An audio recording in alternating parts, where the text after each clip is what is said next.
I need a minute at the start of the meeting. Okay. All right. Welcome.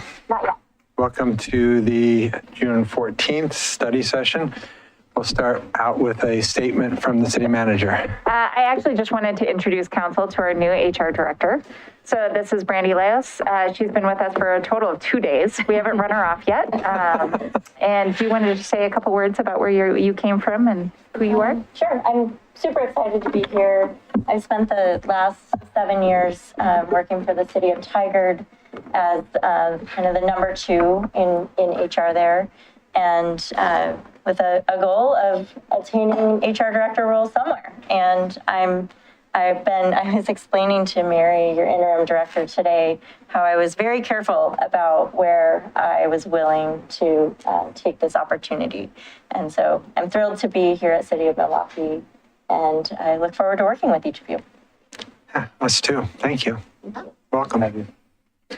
I'll have to apologize to Jason. That's the Metro way, right? We just steal from each other. Thank you so much. Thank you.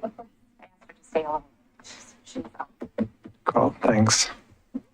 All right, so next up, we're going to have a library diversity audit discussion. This will be led by Jenna Hoffman, Sarah O'Donnell, and somebody else. Oh. I am just doing here, I'm doing introductions. Hi, I'm Katie Newell, Library Director, and I'm just here to introduce Jana Hoffman, Library Circulating, Supervisor of the Children's Department, and Sarah O'Donnell, Children's Librarian, and they are going to explain the audit that we did back in the fall of 2020 when we were closed. We decided to not only do this city-wide training on diversity, we did one for the city, for the library itself, that was specifically for the library on diversity, equity, and inclusion. So that went over really well, and from it, we decided we needed to do something to have a different lens of what we were looking at when we purchase, what we have on our shelves, how we do things with our collections. We had some meetings with John Hennington, and with that, we came up with 3 different committees, subcommittees of our equity committees, and we had one on collection, one on programming, and one on volunteers. So Jana and Sarah, I did that the wrong way. Jana and Sarah are going to be going over the audit that they did with 7 other staff members. And it was an amazing process. So I'm going to turn this over to them. Okay, thank you. Okay, so I think we can start.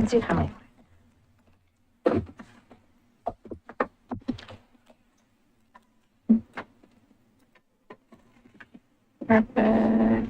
And then just go on. I think if we just click there. This one. Oh, sorry. No, take over, please. Aha. Thanks. It's beautiful. Alrighty, so yeah, Sarah and I are here to share the work of the collections team of those 3 committees. The collections team decided to start with a diversity audit. You may be familiar with a diversity audit. It's really just an attempt to measure a collection for its representation of diverse groups and populations. And you do that by looking at books one at a time. So you look at books individually and assess each one's content on a diversity scale. Part of the work of the committee is deciding what that scale is. And we're going to talk a little bit about that. But we were hoping that by doing that, we would get a more accurate measure of our whole collection. We kind of got some kind of measure of the individual items in that collection. We could see, are we doing what we think we're doing? Because we believe that we represent a really broad range of voices on our shelves, but is that true?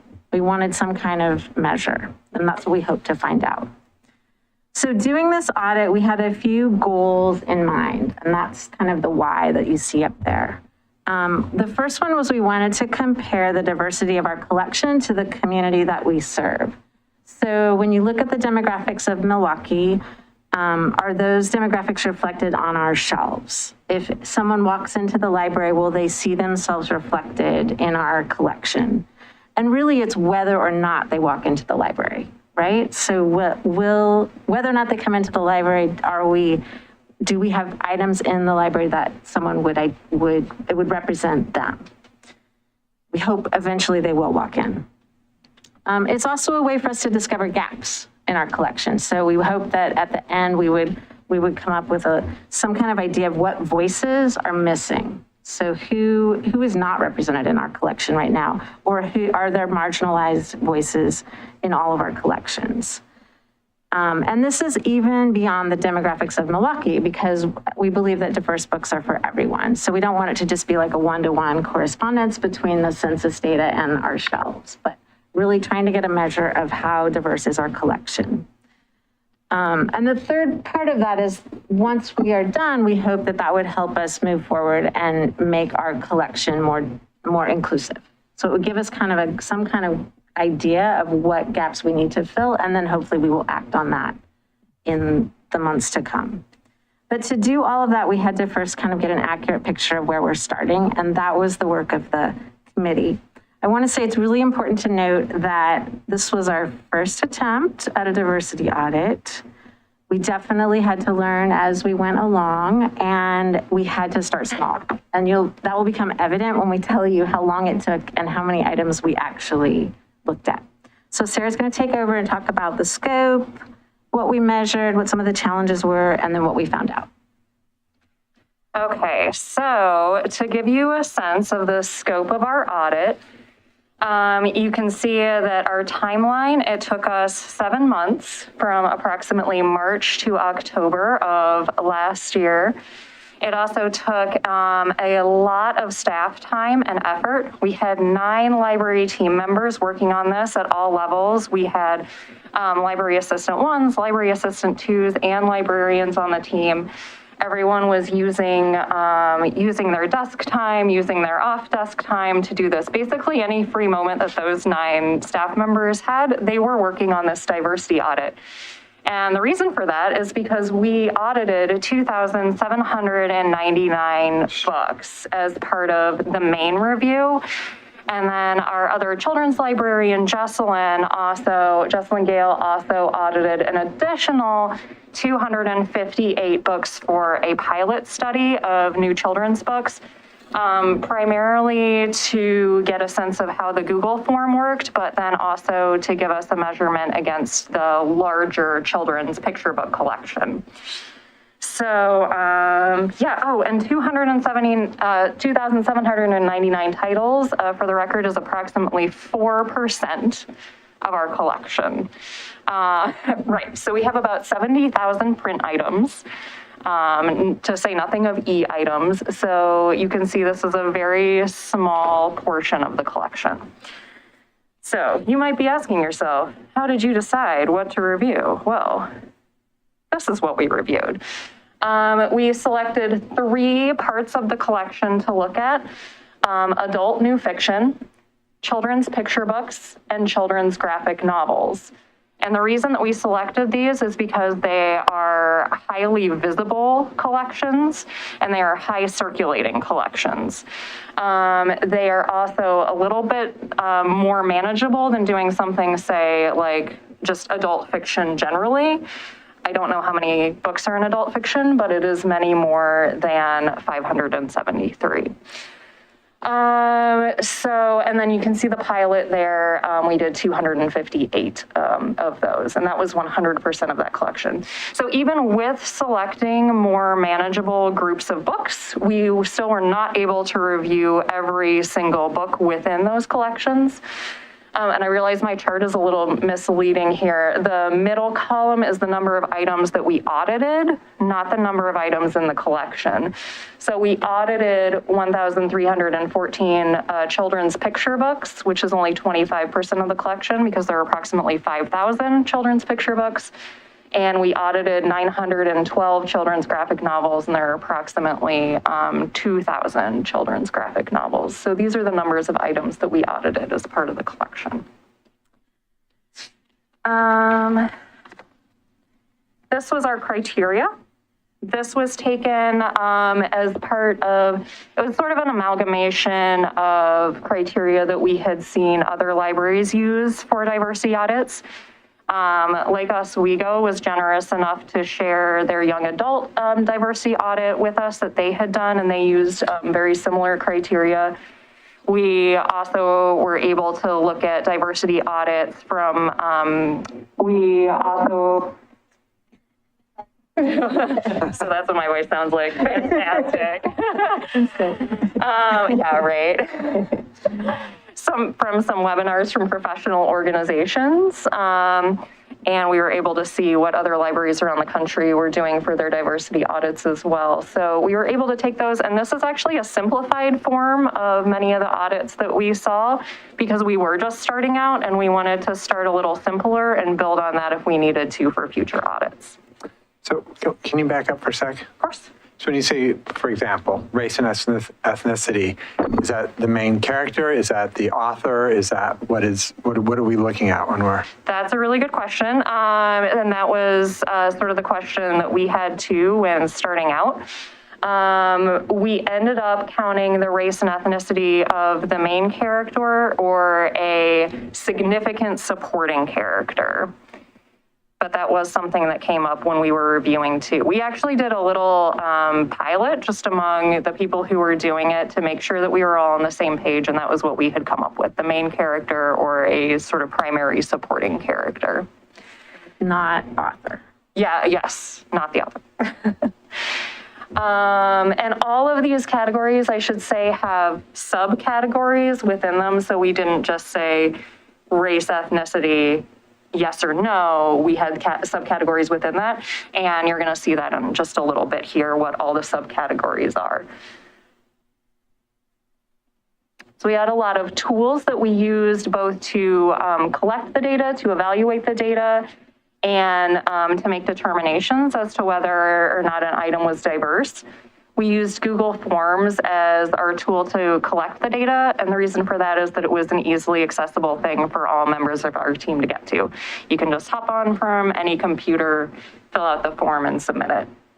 The other nice thing about Google Forms is that it creates charts for you, which are very fancy. They do, excuse me, they do have limitations, which is another thing that we're going to see later, but it was an easy tool where none of us really needed to do any sort of complex data manipulation.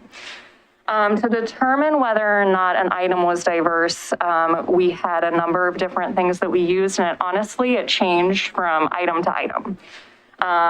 So the first thing that we would look for is the actual physical book on the shelf. It was not always available, but when it was, we would usually look at that. From the book, we would look at the summary. We would look at inside the copyright page of the book, there are often subject terms that could give you that kind of information. And for the children's books in particular, the visuals, the pictures, and the cover were very helpful in determining whether or not it was a diverse title. We could also use our catalog records, which also had a summary and subject terms. And then we would seek out reviews, professional reviews, or sometimes unprofessional reviews from someplace like Goodreads were sometimes helpful in determining whether or not a title was diverse. And reviews probably over the last 5 years have more and more started to identify if a title is diverse and in what way. So we found those to be really helpful if the item itself or the catalog record did not reveal that information.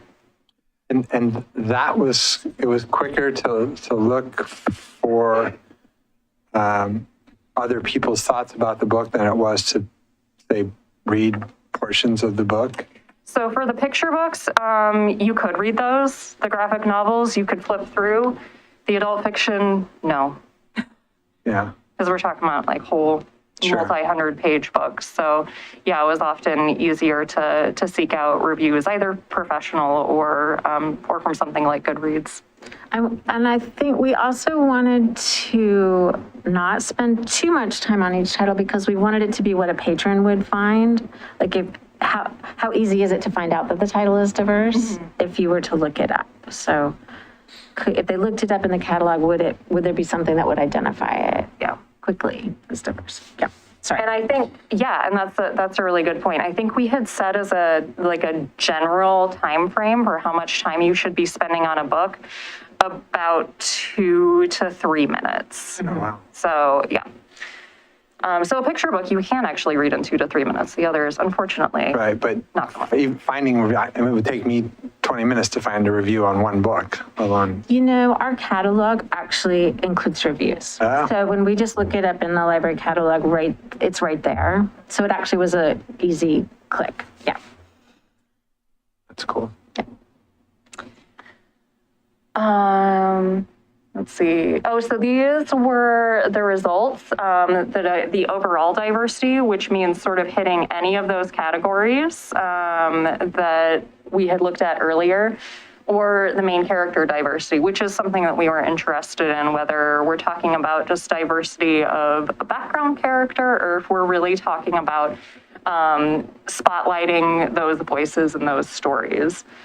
So we found that wasn't a question that we had in the pilot study, and one that we added for the main study because we did think it would be something helpful to look at. Children's new picture books had 40.7% diversity, which is actually quite high, especially given that picture books have a lot of animals in them, which are often not diverse animals.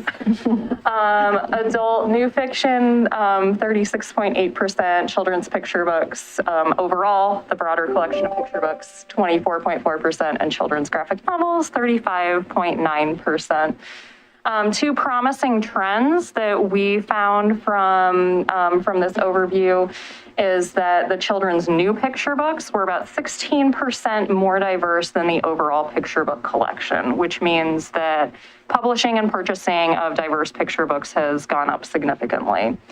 The other promising trend is if you look at adult new fiction, the overall diversity is 36.8, and the main character diversity is 31.4, which is a very close match, which means that we're not just talking about background character diversity, we really are talking about highlighting those diverse voices.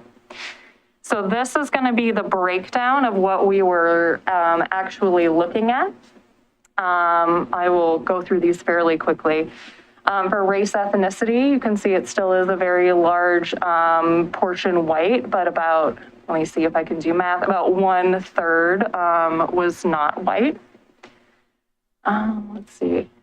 Oh, and these are just the snapshots from the Google Forms. So that's where these are coming from.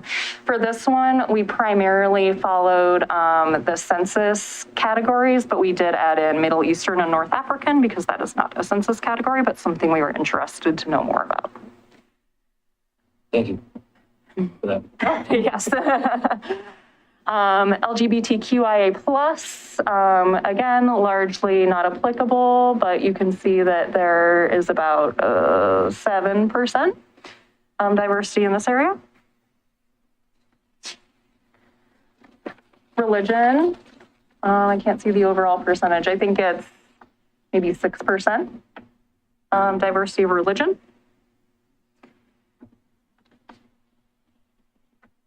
We had an economic welfare category. Something that I wanted to point out about this one is one of the limitations of our Google Forms. You can see at the bottom, those were write-in responses. Google Forms will only smush them together into one response if you type the exact same thing in. So one was capitalized, one was not capitalized, so it did not smush them together. So it doesn't give a super accurate picture all the time for write-in responses, which we did have that as an option.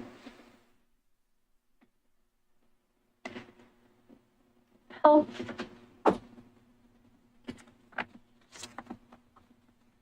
And then these are the overall numbers that we looked at before, approximately 37% diversity and 31% main character diversity.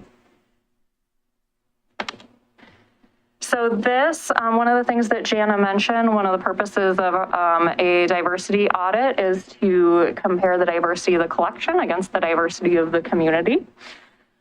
These numbers were taken from the 2020 census. Not all of our categories lined up perfectly with the census, but this is what we were able to extract that did line up. The numbers that are highlighted here are the ones where we are lacking and need to do better. So 2 or more races, Hispanic and Latino. You can see the Milwaukie community is 9.2%, and our highest percentage is in adult new fiction, which is only 2.4%. Persons with disabilities, again, Milwaukie is 9.3%, and our highest is 1.4%, and persons in poverty is approximately 11%, and our highest is 3.3%. So these are areas that we will likely be looking at in the future to improve on and be including more voices on. I'm going to pass it back to Jana. So taking those results, I think that is a perfect example of our first step is just to be aware of gaps that we need to fill in simply to reflect the community we're serving. Sometimes it's easier than others. I mean, sometimes there's a publishing lag, or we're going to have to dig a little harder to find new sources to get some of these materials, but it definitely makes us aware of like, oh, these are voices that we don't have on our shelves or don't have enough of. The next consideration for us is whether we want to continue doing diversity audits. And within this team, it was a pretty resounding yes. We certainly feel that we probably would need to do it on an every other year cycle. We want to give it a little time. We want to give a little time to perhaps take what we've learned and order it accordingly. And we did debate whether we would return to these same parts of the collection or look at new areas. And I think there was really a lot of interest in looking at different parts of the collection so that over time we can start to have a more complete picture of the entire library. As you can see, this is just a really small part of it. It would be very easy to go back to the targeted parts of the collection that we did because we really would only need to look at what was added. We already have data on the titles there, with the exception of new adult fiction, which doesn't remain new, but with the other ones. But I think we really would like to look at each time we do a diversity audit, focus on a different part of the collection. And I think at that time, we would consider maybe we want to measure something else. One thought that occurred to me is maybe we should look at the languages spoken in our community and look at how well we're representing those, because I really sense that is changing. I mean, it changes all the time, and we've often just gone on the school district's data, but I think that is another measure of diversity that we didn't even look at. The one part of that, though, obviously is the staffing challenges. So we had 9 staff and it took 7 months. So if we do this again, I think we're interested in possibly finding a student who might like to do this as a project, or maybe there's a community college or a high school student, or we have some volunteers that we could train to help us do the audit. We did a large part of this audit while we were closed because of COVID. And so that actually allowed us more time than we have now that we're reopened. So we would definitely have some challenges in making it happen. We have already used this audit in really simple ways to do more everyday things at the library, like look at our book lists with a more critical eye. So when we're updating book lists, we can now look at it and see how does it measure out. If you were to run a diversity audit on this book list, do we have enough voices represented there, or should we take some off and look for other titles to add? And then our displays, we also are being much more conscious of what titles we pull to put on display. So those are just really simple things that an audit can help us just change the way we think about what we're promoting. The last thing we're doing as a short-term result is we are taking a look at the library's collection development policy.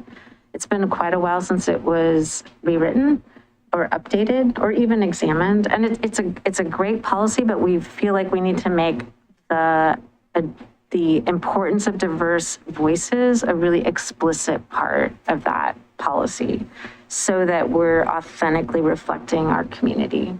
So that's what we're doing in the short term. And I think that an updated policy will be going to the library board in the next month or so.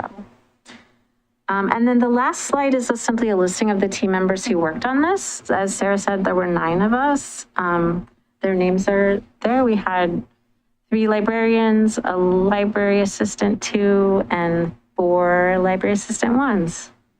They all worked really hard to make this possible. We have maybe, I don't know, 60 seconds for questions. Which is perfect. More than that.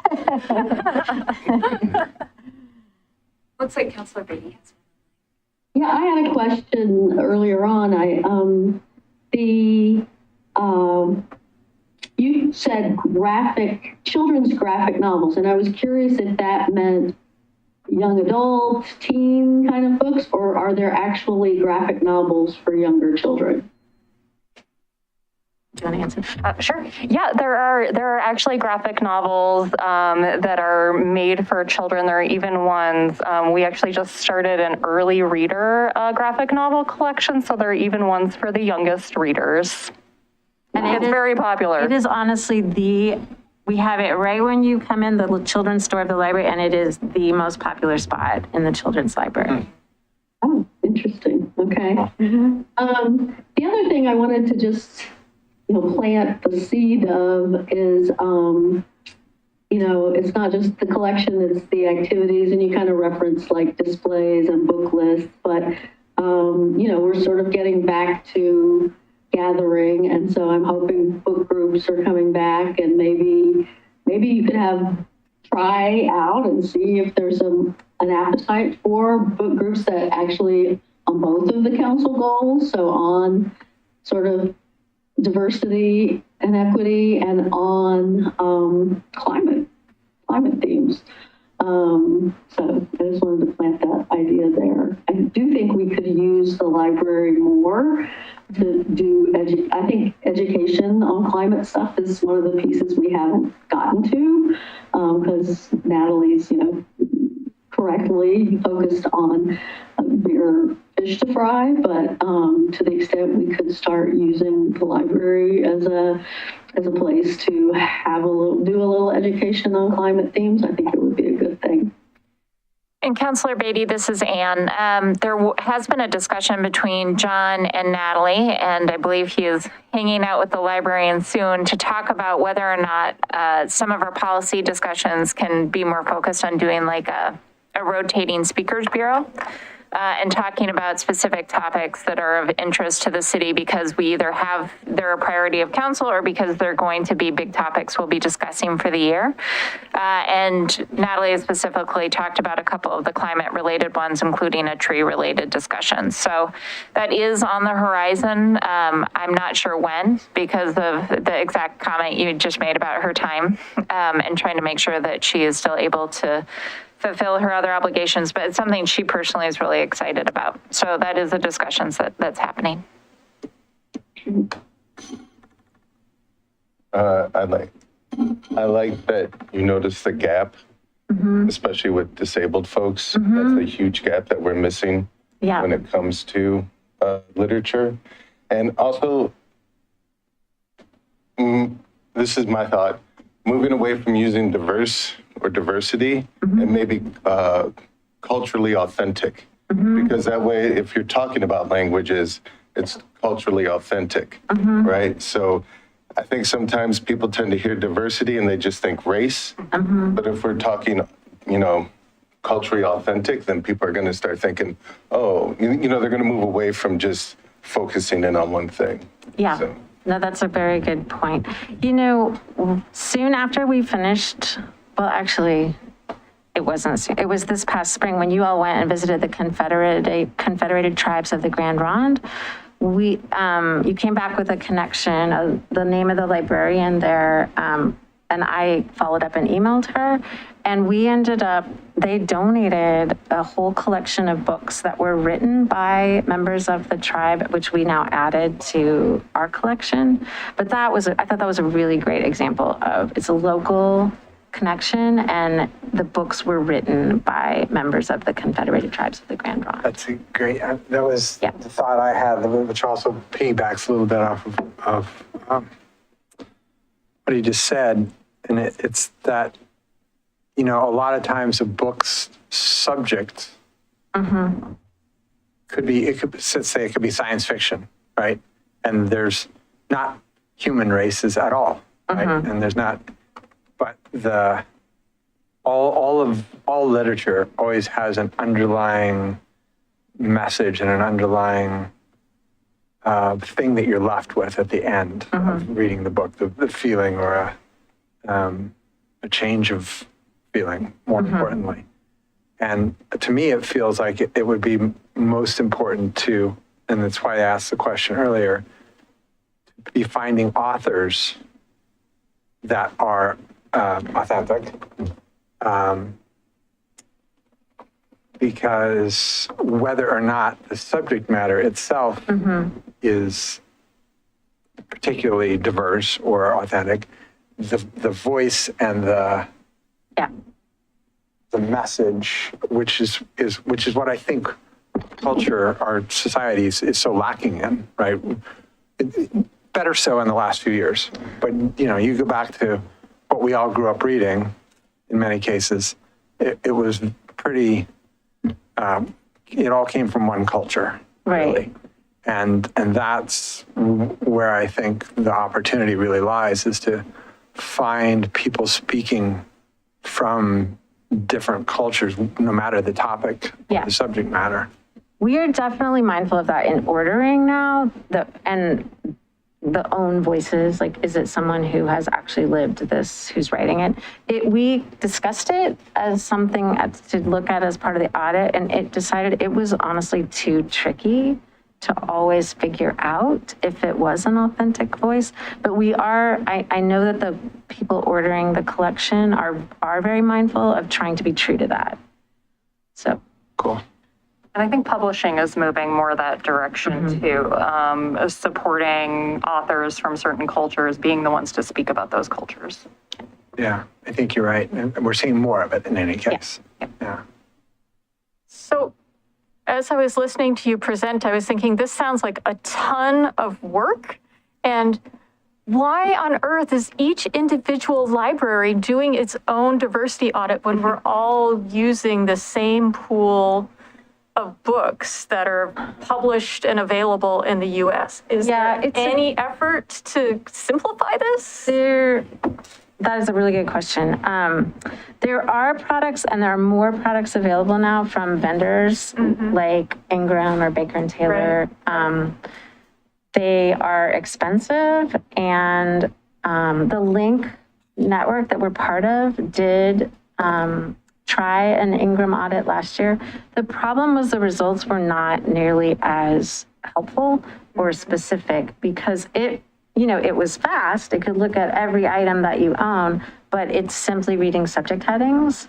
And so it wasn't it wasn't nearly as detailed or nuanced of a measure. And then it was also really tricky for us to break out that data and figure out, okay, for all the libraries in Clackamas County, here's what the results are. But then we had to break out just Milwaukie, and then really it gave you a nice measure of one aspect of your titles, but it missed a lot of things that we knew. Like, we knew that the numbers should be a lot higher for some of the measures, but it's just because it was a computer looking at a line. But I do think that day is probably coming, because you're right. We're all wanting to get a measure. And so maybe by the time we're ready to try again, there'll be more tools available.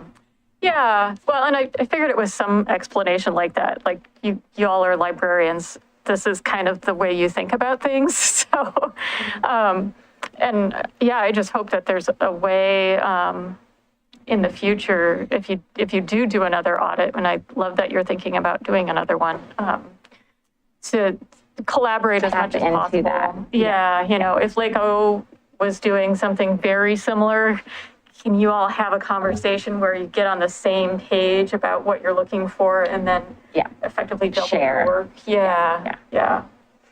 Because this is really great and it's really important, and I appreciate that you're trying to get actual useful information instead of the easy thing that happens to also be expensive. But yeah, that is a lot of work. You know, it's good work. It's worth doing, but it is a lot of work. Are you all familiar with the CCBC Children's Center. Collective, the Cooperative Children's Book Center out of Madison, Wisconsin? Do you use that to help reference your books, like when to get books, where to get books, what books are diverse?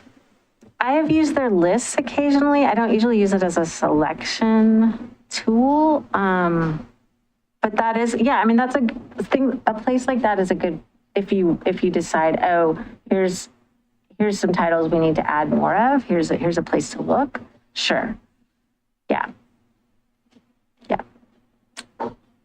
And another tool that I think you're probably aware of that's more local is there's been a recent effort in Oregon to have libraries really connect with the huge book publishing conference that's held in Guadalajara every year. Yeah, and that there's actual librarians from Oregon who go and do book purchasing trips, and it sounds like it's really fun. And We have, there are librarians from Link who go, and we're able to say, we would like you to buy this many books for us, and they're able to get them right from the source. Good. Yeah. Good. Yeah. Cool. That is a great source. Yeah.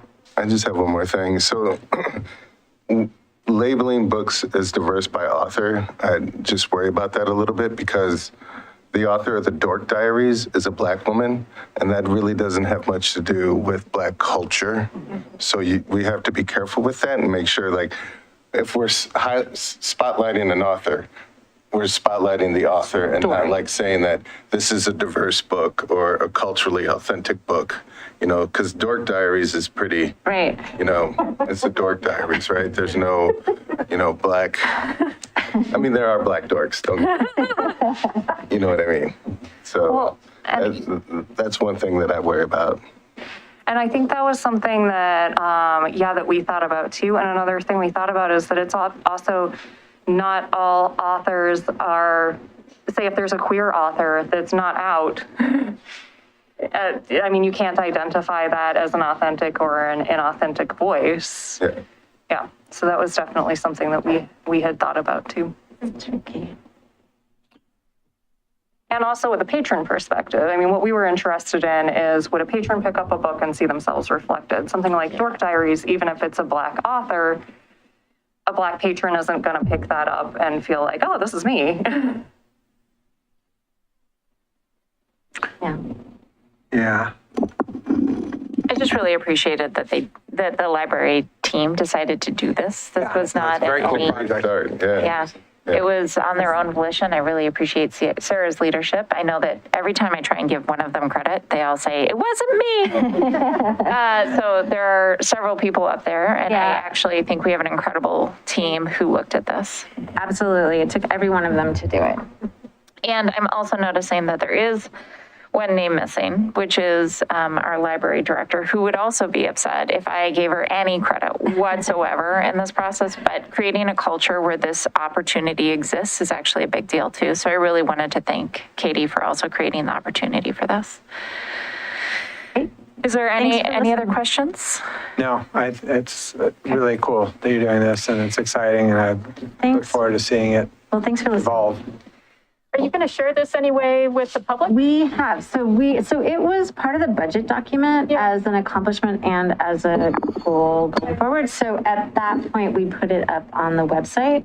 Good. So all of the information that came with your packet, which is the full audit summary and results, is on the library website. And now that we've shared it with you, maybe we'll try to share it in other ways. I don't know what that would be, but I also just want to take a moment here because I had a slight ulterior motive tonight. And that ulterior motive is that this is the last meeting in which I will have my said library director, who is hiding in the back and going to be really upset with me for having this discussion. But she has been our library director for the past 10 years, and I actually more than that now, and I deeply appreciate everything that she has done for this community. And I just wanted to give her a moment for you all to also let her know that. So thank you, Katie.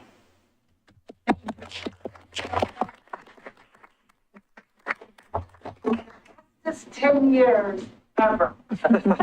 She did try and get out of having to do this, but I reminded her that she was really proud of her team.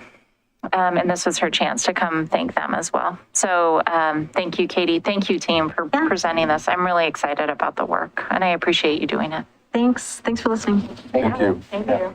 It's fun coming to the meetings. It's the staff. She hates writing staff reports. Well, Katie, thank you. I mean, you and I virtually started at the same time. And so you've been the librarian as long as I've been on council. And it's been a pretty intense 10 years, right? We built a new library, by A God. lot of the committees Right. that we were on together. Yeah. And then we went through a pandemic, which we'd never done before. You know, there was a lot of craziness in the last 10 years that you led very brilliantly through. So I just want to make sure that you understand how much we appreciate you. Well, thank you. And the staff, it's really, they did. They made everything possible. Everything we threw at them, they just kept on going. You know, I mean, I remember when we moved into the pad, we had no electricity, no heat, and this is in late November, early December.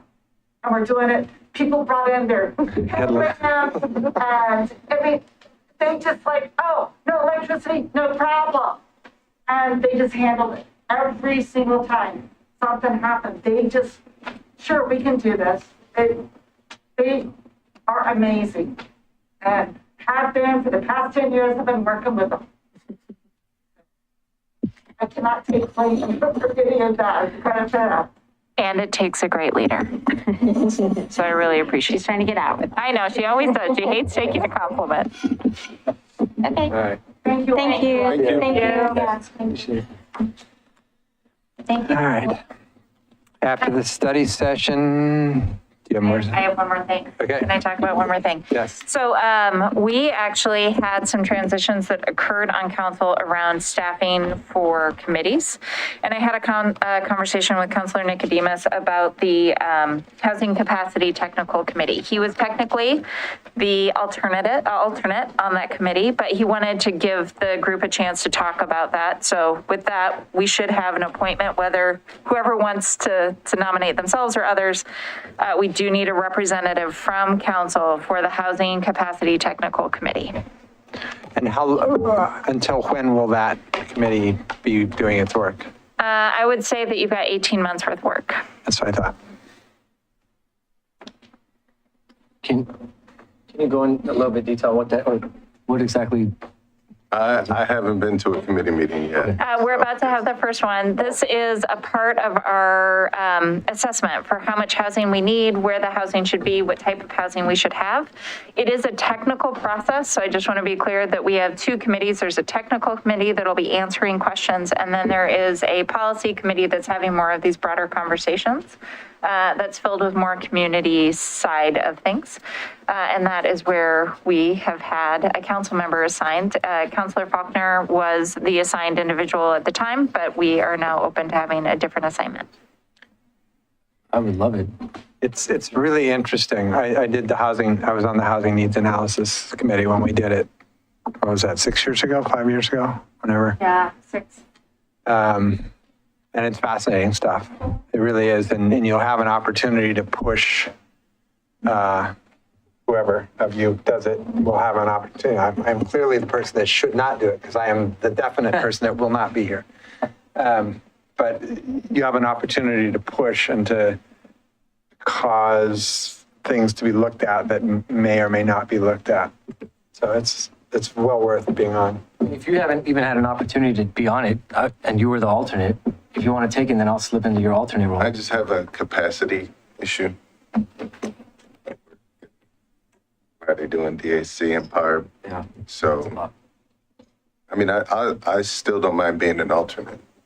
But if I'd like to be nominated, I nominate Councilor Kazrabati. I have so much capacity issue. Bring it on. All right, cool. There you go. Okay, we actually can't vote because it's a study session, so we're just taking this as a general direction. We'll change the name to you, and you'll be the alternate moving forward. Perfect, thanks, everyone.